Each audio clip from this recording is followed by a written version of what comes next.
அதிமுக பொதுச் செயலாளர் எடப்பாடி பழனிசாமி செய்தியாளர்களை சந்தித்து வருகிறார். அந்த காட்சியை தற்பொழுது பார்ப்போம். பலமுறை தமிழகத்திற்கு வந்து சுற்றுப்பயணம் செய்து அவருடைய வேட்பாளர் கூட்டணி வேட்பாளர் ஆதரித்து பிரச்சாரம் செய்திருக்கின்றார்.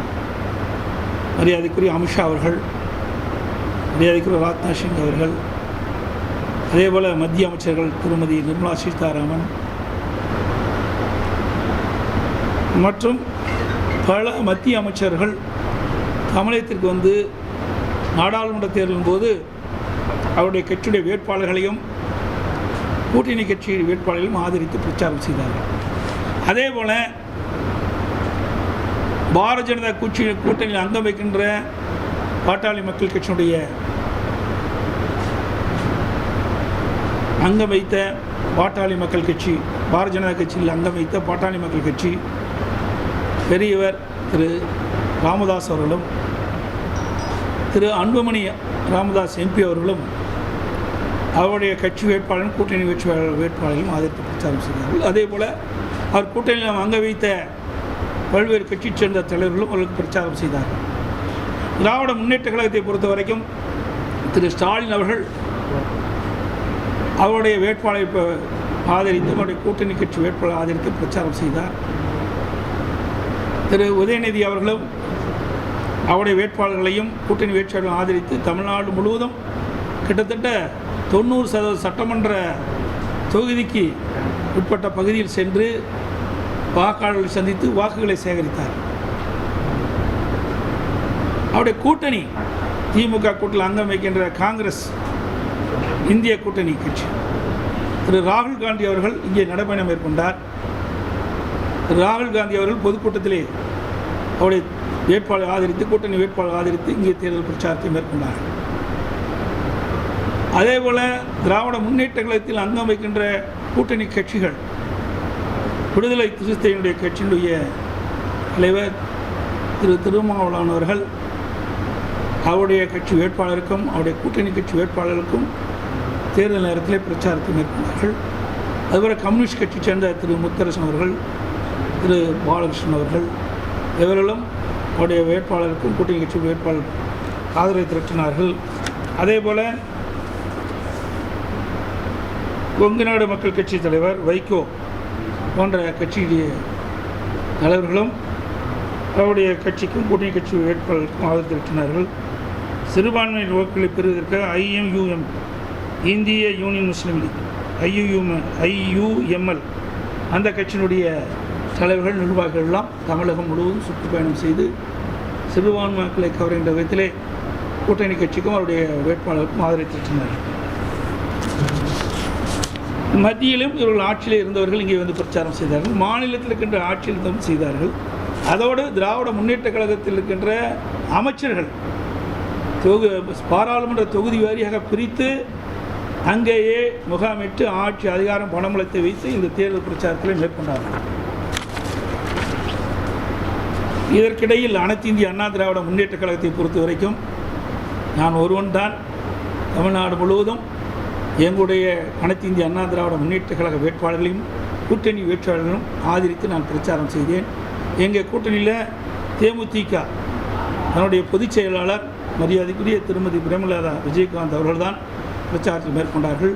இன்னும் சில தலைவர்கள், சில அமைப்புகள்லாம் எங்கள் கூட்டணியில் இடம்பெற்றிருந்தது. அவர்கள் அந்தந்த தொகுதியிலே தான் அதிகமான கவனம் செலுத்த வேண்டிய சூழ்நிலை ஏற்பட்டது. அதோடு ஊடகமும் பத்திரிகையும் விமர்சனங்கள், அதிமுக கூட்டணி பலம் இல்லை, திமுக கூட்டணி பலம் அதிகம், இந்தியா கூட்டணி பலம் அதிகம், அங்கே இருக்கின்ற பிரதமர் வேட்பாளர் யார் என்று குறிப்பிடவில்லை, அப்படிகளெல்லாம் பத்திரிகையிலும் ஊடகத்திலும் செய்திகள் தொடர்ந்து வெளியிட்டன. அவதூறு பிரச்சாரங்கள் அதிகமாக வெளியிடப்பட்டது. விவாத மேடையில் அனைத்து இந்திய அண்ணா திராவிட முன்னேற்ற கழகத்தை பற்றி இல்லாதையும் பொல்லாதையும் மக்களிடத்தில் ஒரு குழப்பத்தை உருவாக்கின்ற விதமாக இந்த தேர்தல் விதியெல்லாம் கையாண்டார்கள் எதிரிகள். இவ்வளவுக்கு இடையில் அனைத்து இந்திய அண்ணா திராவிட முன்னேற்ற கழகம் இந்த தேர்தலை சந்தித்து 2019 நாடாளுமன்ற தேர்தலில் பெற்ற வாக்குகளை விட 1% வாக்குகள் கூடுதலாக பெற்றது. இது அதிமுக கிடைத்த மிகப்பெரிய வெற்றியாக நாங்கள் பார்க்கின்றோம். இவ்வளவு பிரச்சனைக்கு இடையிலையும் மத்தியில் ஆட்சி அதிகாரத்தில் இருக்கின்றவர்கள் பிரச்சாரத்தில் மேற்கொண்டார்கள். மாநிலத்தில் இருக்கின்ற ஆட்சி அதிகாரத்தில் இருக்கின்ற பிரச்சாரத்தில் ஈடுபட்டார்கள். அதோடு ஊடகங்கள் பத்திரிகைகள் எந்த ஒரு ஆதரவும் இல்லாத இந்த சூழ்நிலையிலே அனைத்து இந்திய அண்ணா திராவிட முன்னேற்ற கழகம் கூட்டணி சிறப்பான முறையில் பணியாற்றி அனைத்து இந்திய அண்ணா திராவிட முன்னேற்ற கழகம் கடந்த 2019 நாடாளுமன்ற தேர்தல் பெற்ற வாக்குகளை விட 2024 நாடாளுமன்ற தேர்தலிலே அதிகமான வாக்குகளை பெற்று இருக்குது என்பதை மகிழ்ச்சியுடன் இந்த நேரத்தில் தெரிவித்துக்கிறேன். அதேபோல் இன்றைக்கு வாக்கு சதவீதத்தை பார்த்தீங்கன்னா பாரதிய ஜனதா கட்சி ஏதோ வளர்ந்து விட்டதை போல பத்திரிகையில் ஊடகத்தில் ஒரு செய்தி வெளியிட்டிருக்கிறீங்க. 2014 பாரதிய ஜனதா தலைமையில் ஒரு கூட்டணி அமைக்கப்பட்டது. அந்த கூட்டணியில் இப்போ இருக்கின்ற பெரும்பாலான கட்சிகள் இடம்பெற்றன. அப்பொழுது அவர்கள் 18.80 வாக்குகள் பெற்றார்கள். 2024 இப்பொழுது அந்த கூட்டணி பெற்ற வாக்குகள் 18.28 வாக்குகள், குறைவு 0.62% வாக்குகள் குறைவாகத்தான் பெற்றிருக்காங்க. ஆக பாஜக கூட்டணி அதிக வாக்குகளை பெற்றதாக செய்தியிலும் ஊடகத்திலும் தவறான செய்தியை பரப்பி வருவது வருத்தம் அளிக்கின்றது. ஊடகம் பத்திரிகையும் நீங்கள் உண்மை செய்திகளை வெளியிடணும், நடுநிலையோடு வெளியிட வேண்டும். இது உங்கள் பத்திரிகைகளையும் ஆதாரமான அந்த செய்தி வைத்து தான் அதை பேசுகிறேன். அதே போல் இன்றைக்கு திராவிட முன்னேற்ற கழகம் 2019 33.52% வாக்குகள் தனியாக பெற்றிருக்கிறாங்க. கூட்டணி இல்லாமல் திராவிட முன்னேற்ற கழக வேட்பாளர்கள் பெற்ற வாக்குகள் 33.52%. 2024 இப்பொழுது நடந்து முடிந்த நாடாளுமன்ற தேர்தலில் திராவிட முன்னேற்ற கழகம் தனியாக அவருடைய வேட்பாளர் பெற்ற வாக்குகள் 26.93. ஆக 2019க்கும் 2021 பெற்ற வாக்குகள் குறைவாக இருக்குது, வித்தியாசம் குறைவாக இருக்குது. ஆக குறைவான வாக்கு வித்தியாசம் 6.59. திராவிட முன்னேற்ற கழகம் 2019 பெற்ற வாக்குகளை விட 2024 பெற்ற வாக்குகள் குறைவு. ஆக அவருடைய வாக்கு சதவீதம் இன்றைக்கு குறைந்திருக்கிறது, 6.59% குறைஞ்சிருக்குது. அதே போல் திராவிட முன்னேற்ற கழகம் 2019 கூட்டணி போட்டியிட்டு வெற்றி பெற்ற பொழுது அவர்கள் பெற்ற வாக்குகள் 53.29. 2024 அவர்கள் கூட்டணியுடைய வாக்குகள் 46.97. ஆக 2019 பெற்ற வாக்குகளை விட 2024 நாடாளுமன்ற தேர்தலிலே திராவிட முன்னேற்ற கழக தலைமையிலே இந்தியா கூட்டணி பெற்ற வாக்குகள் குறைவு, 6.32% வாக்குகள் குறைஞ்சிருக்குது. ஆக இரண்டையும் ஒப்பிட்டு பார்க்கும்போது அதிமுக தான் கூடுதலான வாக்குகளை பெற்றிருக்குது. பாரதிய ஜனதாவும் குறைந்த வாக்குகள் தான் பெற்றிருக்குது, திராவிட முன்னேற்ற கழகமும் குறைந்த வாக்குகள் தான் பெற்றிருக்குது. ஆனால் பத்திரிகை ஊடகத்தில் என்ன பேசுகிறாங்க, அதிமுக வாக்கு வேறு கட்சிக்கு போயிட்டே சொல்கிறாங்க. அதிமுக வாக்குகள் எங்கேயும் போகவில்லை. அதை விட 2019 நாடாளுமன்ற தேர்தலில் அனைத்து இந்திய அண்ணா திராவிட முன்னேற்ற கழகம் பெற்ற வாக்குகளை விட 2024 நாடாளுமன்ற தேர்தலில் அனைத்து இந்திய அண்ணா திராவிட முன்னேற்ற கழகம் பெற்ற வாக்குகள் அதிகம் என்பதை தெளிவுபடுத்துகிறேன்.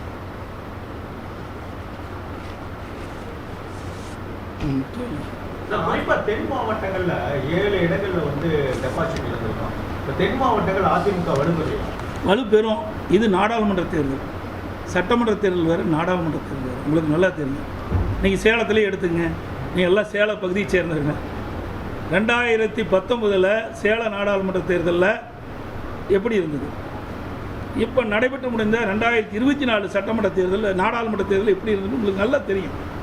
ஆகவே நாடாளுமன்ற தேர்தல் மத்தியில் ஆட்சிக்கு வர வேண்டும் என்பதற்காக நடைபெற்றது. சட்டமன்ற தேர்தல் வேறு, நாடாளுமன்ற தேர்தல் வேறு. ஆக இன்றைக்கி கடந்த காலத்தில் பார்க்கும்போது நாடாளுமன்ற தேர்தலில் அதில் உட்பட்ட சட்டமன்ற தொகுதியில் 2 தொகுதியை நாங்கள் ஜெயிச்சோம். இப்போ 8 தொகுதி நாங்கள் ஜெயிச்சிருக்கோம். ஆக அனைத்து இந்திய அண்ணா திராவிட முன்னேற்ற கழகம் வளர்ந்து தான் வருது ஒழிய பின்னடைவு ஏற்படல. ஒரு சில தொகுதிகளை நீங்கள் சொல்கிறீங்க, அதையெல்லாம் சரி செய்யப்படும் எதிர்காலத்தில். அதிமுக வந்து வெற்றி பெற்றிருக்கலாம் பல இடங்களில் பாஜக அதிமுக கூட்டணி இருந்திருந்தால் அப்படிங்கிற ஒரு கருத்து நிலவுது. அது இருந்திருந்தால் போயிருந்தால் அதெல்லாம் கவலை இல்லை. அப்படி பார்த்தா திமுக இருக்கிற கூட்டணி கூட அதிமுக வந்து எல்லாம் தான் ஜெயிச்சிருக்கேன். அதெல்லாம் வேற. அதாவது ஒவ்வொருலையும் நடந்து முடிந்ததெல்லாம் வேற. ஒவ்வொரு தேர்தலையும் மாறுபட்ட கருத்தாக இருக்குது. 2014 வேறு மாதிரி போட்டிக்கிட்டாங்க.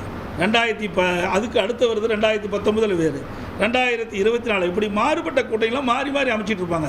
ஆகவே அந்தந்த தேர்தல் போது அந்தந்த தேர்தல் வருகின்ற பொழுது சூழ்நிலைக்கு தற்பவாறு வெற்றி தோல்வி அமையும். ஆகவே ஒரு கட்சி தோல்வி அடைஞ்சால் மறுபடியும் தோல்வி அடைஞ்சாலும் கிடையாது. நீங்கள் 1991 திமுக 2 இடம் தான் வந்தது, புரியுதுங்களா? 1996 அதிமுக 4 இடம் தான் வந்தது. ஆக திமுக அழிஞ்சு போச்சா? அது அதிமுக அழிஞ்சு போச்சா? அதெல்லாம் கிடையாது. இதே பாருங்கள், 2014 திமுக தமிழகத்தில் ஒரு இடம் கூட நாடாளுமன்ற தேர்தலில் வெற்றி பெறல. இப்போ வெற்றி பெற்றிருக்குல்ல. ஆக அவ்வப்போது மாறி மாறி தான் அரசியல் வரும். அதுக்காக இந்த பின்னடைவு என்பதெல்லாம் வேண்டுமென்றே திட்டமிட்டு பரப்புகின்ற ஒரு பொய்யான செய்தி. சார், உங்க கட்சியை சேர்ந்த முன்னாள் அமைச்சர் வேலுமணி அவர்களே சொல்லியிருக்காரு, பிஜேபி கூட்டணியில் இருந்தால் நாங்கள் அதிக இடங்களை 30 இடங்களை பெற்றுக்கலாம். இந்த கருத்து தான் சொல்லியிருக்காரு அவர். பார், பத்திரிகையில் தினத்தந்தி பத்திரிகையில் வந்துருக்குது. 6/6 அதிமுக பாஜக இணைந்து போட்டியிருந்தால் 14 இது மாதிரி கருத்து தான் அவர் சொல்லியிருக்காரு. வேறு எந்த கருத்தும் சொல்லலை. இந்த பத்திரிகையில் வந்த செய்திகளை ஊடகத்தில் கேட்குறீங்க, அது சொல்லியிருக்கிறாங்க. அது உங்களுக்கு விறுவிறுப்பான செய்தி வேணும், பத்திரிகையிலையும் ஊடகத்திலையும் திருச்சி போடுறீங்க. அதுதான் இந்த பத்திரிகை வந்துருக்கு பாருங்கள். ஆக இதையெல்லாம் வந்து வச்சுக்கிட்டு தேவையில்லாத ஒரு கருத்தை வெளியிடுவது பொருத்தமாக இருக்குது. சார், இப்போ பிரிந்து போனவர்கள் ஒன்றிணைய வேண்டும் என்று சசிகலா ஒரு பக்கமும் அதே போல ஓபிஎஸ் அவர்களும் சொல்லிட்டு இருக்காங்க, தொடர்ந்து கூடி வராங்க. நீங்கள் உங்களுடைய கருத்து? அதெல்லாம் முடிந்து போனது. இனிமேல் அதை பேசி என்ன பிரயோஜனம்? முடிந்து போனதை பற்றி பேசுவதற்கு அவசியம் இல்லை. வேண்டுமென்றே திட்டமிட்டு எதிரிகளோடு சேர்ந்து ஒரு குழப்பத்தை தொடர்ந்து விளைவித்துக் கொண்டிருக்கின்றார். ஆகவே நீங்கள் ஊடகம் நம்ம பத்திரிக்கை என்னென்னலாம் பேசுகிறீங்க? 3ஆ போச்சு, 4ஆ போச்சு, 2ஆ போச்சு, ஓட்டு சிதறினா 1% அதிகமாக இருக்குது. அவெல்லாம் பிரிஞ்சு போங்காட்டி தான் 1% கூடுதலாக வந்திருக்குது. ஆனால் கொங்கு மண்டலத்தில் கைவிட்டாங்க சார்.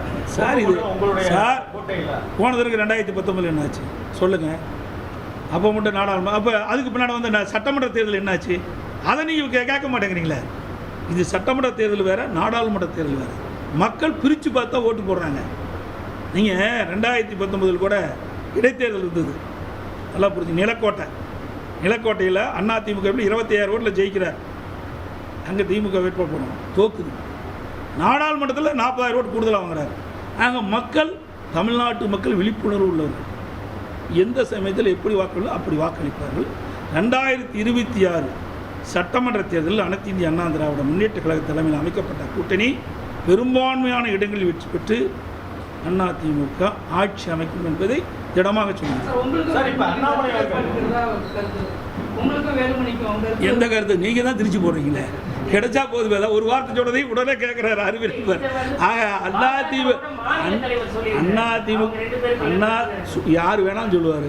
அவருக்கு எங்களுக்கு என்ன சம்மந்தம்? வேண்டுமென்று திட்டமிட்டு குழப்பது. போனதற்கு 100 சொன்னார் பாருங்க. யார்? ஒரு ஹவுசிங் மினிஸ்டர், சரி என்ன, ரகுபதி. ரகுபதி பேசுகிறார், சொங்காட்டை என்னங்கண்ணா, அவருக்கு அதிமுக என்ன சம்மந்தம்? வேணுமென்று திட்டமிட்டு ஒரு குழப்பத்தை வர வைக்கிறது. ஏதாவது அதிமுக பற்றி ஊடகத்திலையும் பத்திரிகையிலையும் செய்தி வரணும், அதை எடுத்து போடுறாங்க. ரகுபதியெல்லாம் அதிமுக பேசுறது அருகதை கிடையாது. ஏன்னா அதிமுக வேட்டி மாற்றி கட்டிட்டு போனவர். அதிமுக அவருக்கு அடையாளம் காட்டப்பட்ட கட்சி அதிமுக கட்சி. அனைத்து இந்திய அண்ணா திராவிட முன்னேற்ற கழகத்துடைய தொண்டர்கள், நிர்வாகிகள், தலைமை அவர்களுக்கு ஒரு வாய்ப்பை கொடுத்தது. அமைச்சராக்குனாங்க, அடையாளத்தை காட்டினாங்க. அந்த அடையாளத்தை வச்சு தான் திமுகவுக்கு போய் எங்களை பற்றி பேசுவதற்கு அருகதை கிடையாது. இப்படித்தான் பல தலைவர்கள் வேண்டுமென்றே திட்டமிட்டு பேசிகிட்டு இருக்கிறாங்க.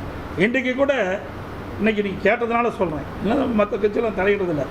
இன்றைக்கி அதிகமான வாக்கு வாங்கியிருக்கிறாங்கிறாங்க. என்ன அங்கே கோவையில் கிடையாது. ஏற்கனவே 2014 பாரதிய ஜனதா கூட்டணியில் சிபி ராதாகிருஷ்ணன் அவர்கள் 27 வாக்குகள் தான் குறையும் வெற்றி வாய்ப்பு இழந்தார். 2014 பாரதிய ஜனதா தலைமையில் ஒரு கூட்டணி அமைச்சிருந்தாங்க. அதில் 27 வாக்குகள் தான், அந்த விட குறைவாக தான் வாக்கு வாங்கியிருக்காங்க. அந்த சதவீதத்தை பார்த்தீங்களா, இப்போ இருக்கிற அண்ணாமலை அவர்கள் குறைவான வாக்குகள் தான் பெற்றிருக்காங்க. ஆகவே ஒவ்வொரு முறையும் நாடாளுமன்ற தேர்தலும் சரி, சட்டமன்ற தேர்தலும் சரி, மாறி மாறி வருகின்ற பொழுது வாக்கு வித்தியாசம் மாறி மாறி தான் வரும். இப்போ கூட பாருங்கள், எடப்பாடியில் எடுத்துங்க உதாரணத்துக்கு. 2019 சேலம் நாடாளுமன்றத்தில் 2019 8250 ஓட்டு குறைவு. அப்போது அதிமுக, பாட்டாளி மக்கள் கட்சி, பாரதிய ஜனதா, தேமுதிக இந்த எல்லா கட்சியிலும் இடம்பெற்றிருக்கும் போதே 8209 ஓட்டுகள் கம்மி. சட்டமன்றம் வந்தது. சட்டமன்றத்தில் பாரதிய ஜனதா கட்சி கிடையாது, தேமுதிக இல்லை, 94,000 வாக்குகளை நான் பெற்றேன். 2024 நாடாளுமன்ற தேர்தல் இப்போ நடக்குது. இதில் அதிமுக, தேமுதிக தான் இருந்தது. இந்த 2 கட்சி தான் நம்ம சேலத்தை எங்களுடைய பகுதியில், மற்ற அமைப்புகள்லாம் கம்மியானதாக இருக்குது. இப்போ 46,230 வாக்குகள் நான் பெற்றேன். ஆக சூழ்நிலைக்கு தக்கவாறு மக்கள் வாக்களிக்கிறது இயல்பு. இதை வச்சுக்கிட்டு வெற்றி தோல்வியெல்லாம் நிர்ணயிக்க முடியாது. மீண்டும் சொல்கிறேன், 2026 சட்டமன்ற போட்டி போது அனைத்து இந்திய அண்ணா திராவிட முன்னேற்ற கழக தலைமையில் அமைக்கப்பட்ட கூட்டணி ஆட்சி பிடிக்கும். அதிமுக தனி பெரும்பான்மையோடு தமிழகத்தில் ஆட்சி அமைக்கும். இது திண்ணம். அண்ணாமலை தோல்வியை தழுவிய பிறகு கூட அதிமுகவை தொடர்ந்து விமர்சனம் செஞ்சுட்டு வராங்க. அதுக்கு நீ அவரை தான் கேள்வி கேட்கணும். என்ன கேள்வி கேட்டு நான் என்ன பண்ணுறது? எங்கள் கட்சி சார் ஒரு கட்சியை பற்றி விலகி போயிட்டார், புரியுதா? அவர் விலகி போயிட்டார். அவருடைய ஆதங்கத்தில் வெளிப்படுத்திட்டு இருக்கார். அவர் என்னென்னமோ கனவு கண்டு நின்றுப்பார். கனவு பலிக்கலை, நனவாகலை. அந்த வருத்தத்தில், அந்த வெறுப்பில் இப்படிப்பட்ட வார்த்தையெல்லாம் உதிர்த்துட்டு இருக்கார். தேர்தலுக்கு பிறகு நாடாளுமன்ற தேர்தலுக்கு அதிமுக என்ற திராவிட கட்சி இல்லாத பண்ணுவோம் அப்படின்னு சொல்லி தான் சொல்லியிருக்காரு. இவரை போல பல பேர் பேசுனாங்க. இவரை போல பல பேர் பேசுனாங்க. நான் முதலமைச்சராக பதவி ஏற்கும்போது என்னெல்லாம் ஊடகத்திலையும் பத்திரிகையில் வெளியில் வந்தது. எடப்பாடி பழனிசாமி 10 நாளைக்கு முதலமைச்சராக இருப்பாரா, 20 நாளைக்கு முதலமைச்சராக இருப்பாரா, 3 மாதத்துக்கு இருப்பாரா, 6 மாதத்துக்கு இருப்பாரான்னு. 4 ஆண்டு காலம் 4 ஆண்டு 2 மாத காலம் சிறப்பான ஆட்சி கொடுத்தோம். அதுக்கு பிறகு கட்சி 2ஆக போச்சு, 3ஆக போச்சு, சின்ன முடக்கம், அது முடக்கம், அப்படியெல்லாம் அவதூறு பிரச்சாரம். இதையெல்லாம் முறியடித்து தான் தேர்தலை சந்தித்து இன்றைக்கு அனைத்து இந்திய அண்ணா திராவிட முன்னேற்ற கழகம் நாடாளுமன்றத்தில் அதிக வாக்குகளை பெற்று.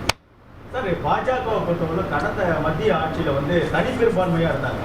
ஆனால் இன்னைக்கு அவங்க மற்ற கூட்டணி கட்சிகளை நாட வேண்டிய ஒரு கட்டாயத்தில் இருந்திருக்காங்க. இப்போ மோடி அவர்கள் மீது மக்களுக்கு ஒரு அதிருப்தி ஏற்பட்டிருக்குன்னு கருதலாம். அதாவது மக்கள் தீர்ப்பே மகேஷன் தீர்ப்பு. மக்கள் என்ன தீர்ப்பு கொடுக்க அதை வணங்கி ஏற்றுக்கொள்ள வேண்டும். ஏன்னா இப்படிப்பட்ட தமிழ்நாட்டில் இருக்கிற இப்படிப்பட்ட தலைவர் வச்சுட்டு இருந்தால் அப்படி தான் இருக்கும். நல்ல கட்சி நிர்வாகிகளை வச்சுருந்தா அதிகமான அவர் தனிப்பெரும்பான்மை இடங்களை பெற்றிருப்பார்கள். தமிழ்நாட்டில் இருக்கிற அந்த கட்சியுடைய தலைவரை போல பல தலைவர் இருப்பார்கள் போல் இருக்குது. அதனால தான் அவர்களுக்கு பின்னடைவு ஏற்பட்டிருக்காங்க. அப்படி நாங்கள் சொல்லலை. அந்த அதுக்கு என்ன பண்ணுறது? நாங்கள் அப்படி ஒன்றும் விமர்சனம் பண்ணல. நீங்கள் இப்படி கேள்வி கேட்டு போட்டு பத்திரிக்கையில் பெருசாக கொட்டை எழுத்துல போடுவீங்க.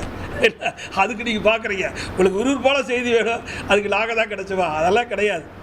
அதாவது அவர் யதார்த்தமாக கேட்குறாரு, ஏன் பின்னடைவுன்னு கேட்குறாரு. இப்படி பல மாநிலங்களில் இப்படிப்பட்ட நிலைமை இருக்கின்ற காலத்தில் சரியான முறையில் அவர்கள் அதை சரி செய்யாத காரணத்தில், அங்கங்கே இருக்கிற பிரச்சனையை சரி செய்யாத காரணத்தில் சரிவு ஏற்பட்டுருது. அவ்வளவுதான் சார். அவர் கொடுக்குறது நாங்கள் என்ன பண்ணுறது? அவர் கொடுக்குறாரா இல்லையான்னு யாருக்கு தெரியாது. யூகத்தின் அடிப்படையில் கேட்குற கேள்விகள். நாங்கள் கூட்டணியில் அங்கம் இல்லை, பாரதிய ஜனதா கூட்டணியில் அங்கம் வைக்கல. அதனால் அவர்கள் என்ன செய்வார்ன்னு எங்களுக்கு தெரியாது.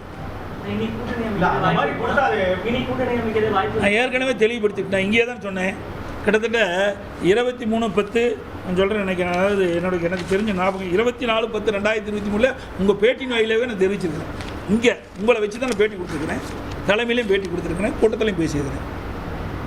சார், இப்போ நீங்கள் பாஜகவிலிருந்து வெளியேறிருக்கீங்க, அதாவது குறிப்பாக முஸ்லீம்களுக்கு எதிராக செயல்பட்டதுனால இப்போ நீங்கள் அப்படின்னு இல்லை. நீங்கள் ஒரு தலை பட்சமாக நீங்கள் சொல்லாதீங்க. எங்களுடைய நோக்கம் வேறு. நீங்கள் இப்படியே பேசி பேசி ஒரு தவறான கருத்தை வெளியிடாதீங்க. நாங்கள் அனைத்து இந்திய அண்ணா திராவிட முன்னேற்ற கழகம் தலைவர் காலத்திலும் சரி, அம்மா காலத்திலும் சரி, அம்மாவுக்கு பிறகும் சரி, தொடர்ந்து தேசிய கட்சியோடு நம்ம கூட்டணி வச்சுக்கிறோம். ஆனால் பாரதிய ஜனதா கட்சியோட கூட்டணி வைக்கிறோம், இல்லை காங்கிரஸோட கூட்டணி வைக்கிறோம். வெற்றி பெற வரைக்கும் நம்மளை பயன்படுத்திக்கிறாங்க. வெற்றி பெற்ற பிறகு தமிழ்நாட்டை மறந்துடுறாங்க. ஆக இந்த நிலைமை மாற வேண்டும் என்பதற்காக நாங்கள் தனித்து போட்டிக்கிட்டோம். நீங்கள் சொல்கிற மாதிரி எங்களுக்கு ஆட்சி அதிகாரம் தான் வேணும்னா தேசிய கட்சி எதோடு நாங்கள் சேர்ந்துருப்போம். அந்த எண்ணம் எங்களுக்கு கிடையாது. பல முறை தேசிய கட்சியோடு இணைந்து போட்டியிட்டு வெற்றி பெற்ற பிறகு தமிழ்நாட்டு உரிமையை காக்க முடியல. தமிழ்நாட்டு மக்கள் தான் நம்ம நாடாளுமன்றத்தில் தேர்ந்தெடுக்கிறாங்க. அப்படி தேர்ந்தெடுத்த மக்களுக்கு பிரச்சனை வருகின்ற பொழுது அந்த பிரச்சனை தீர்க்க முடியல. ஆகவே தமிழ்நாட்டு உரிமையை காக்கவும், தமிழ்நாட்டில் உரிமைகள் பறிபோகின்ற பொழுது தடுத்து நிறுத்தவும், தமிழ்நாடு வளர்ச்சி பெறவும், நாடாளுமன்றத்தில் நம்முடைய நாடாளுமன்றம் சுதந்திரமாக செயல்படவும் அதிமுக இந்த முடிவை எடுத்தது.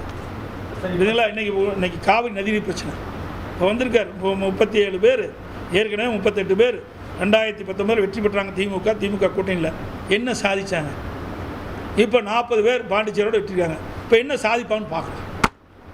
சார், இப்போ சிறுபான்மை வாக்குகள் இந்த தேர்தல் உங்களுக்கு அதிகரித்து தான் நீங்கள் பார்க்குறீங்க. அதாவது சிறுபான்மை பெரும்பான்மைங்கிறதெல்லாம் இல்லை. நாட்டு மக்கள் என்ன தீர்ப்பு கொடுத்தோ அதை ஏற்றுக்கொள்ள வேண்டும். அதுதான் எங்களுடைய தலைவர்கள் எங்களுக்கு சொல்லிக் கொடுத்த பாடம். பிரதமர் பதவியேற்பு விழாவுக்கு அழைப்பு வந்திருக்கீங்களா? நீங்கள் கலந்துக்க வாய்ப்பு இருக்கா? அதை பற்றி இன்னும் சிந்திக்கலை. வந்து உங்களுக்கு தெளிவுபடுது. அழைப்பு வந்திருக்காங்க சார். இன்னும் அவையிலே இன்னும் எப்போன்னு ஃபிக்ஸ் பண்ணலையே, டைமே ஃபிக்ஸ் பண்ணலையே. எனக்கு கிடைத்த தகவல் புரியுதா? முன்னாள் அமைச்சர் ஜெயக்குமார் பாஜக அதிமுக கூட்டணி சேருமா அப்படிங்கிற மாதிரி ஒரு கருத்து சேருமா? சேராது. அது ஏற்கனவே நான் சொன்ன கருத்து தானே. நான் 23/10/2023 உங்கள் முன்பு நான் பேட்டி கொடுத்துருக்கேன். அதில் எடுத்து பாருங்கள். ஏன்னா பேட்டி போட்டு காட்டுமா? ஜெய் ஏடா, ஏன்னா நீங்கள் சொன்னா தான் நான் ஒத்துக்குவீங்க. உங்கள் முன்னாடி தான் சொல்லியிருக்கிறேன்.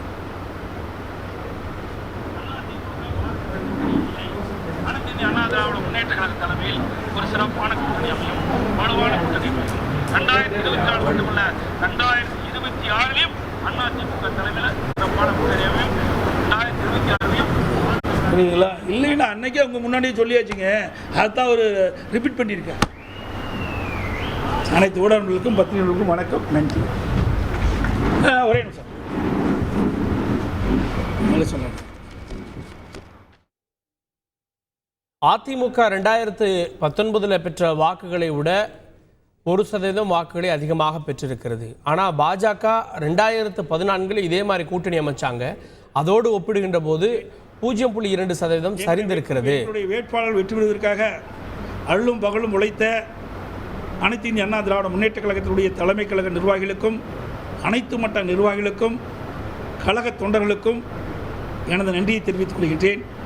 அதேபோல் தேர்தல் நேரத்தில் எங்களோடு கூட்டணி அமைத்து அந்த கூட்டணி வேட்பாளருக்கும் எங்களுடைய வேட்பாளருக்கும் ஆதரித்து பிரச்சாரம் செய்த கூட்டணி கட்சி நிர்வாகி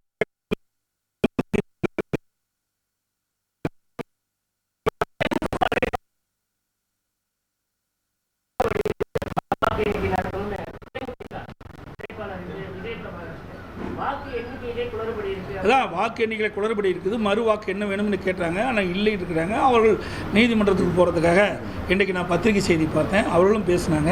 அவர்கள் போராடி கொண்டிருக்கின்றார்கள். தலைமை தேர்தல் அதிகாரி அனுப்பிச்சிருக்கிறாங்க. இன்னும் அது பதில் வரல. சார், அதிமுக நிர்வாகிகளே சிலர் பாஜக ஆதரவாக செயல்படுறாங்க.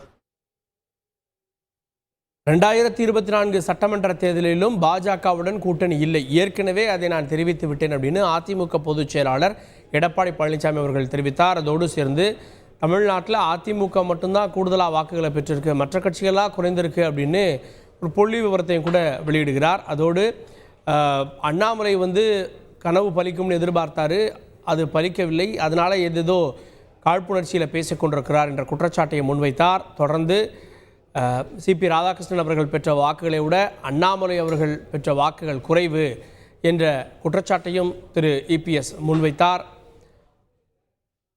தொடர்ந்து 2026 அதிமுக மெகா கூட்டணி அமைத்து ஆட்சியை பிடிக்கும் என்றும் இபிஎஸ் தெரிவித்திருக்கிறார். அதனை முக்கிய செய்தியாக பார்த்து வருகிறோம். செய்திகளை உடனுக்குடன் தெரிந்து கொள்ள உடனே சப்ஸ்கிரைப் பண்ணுங்க.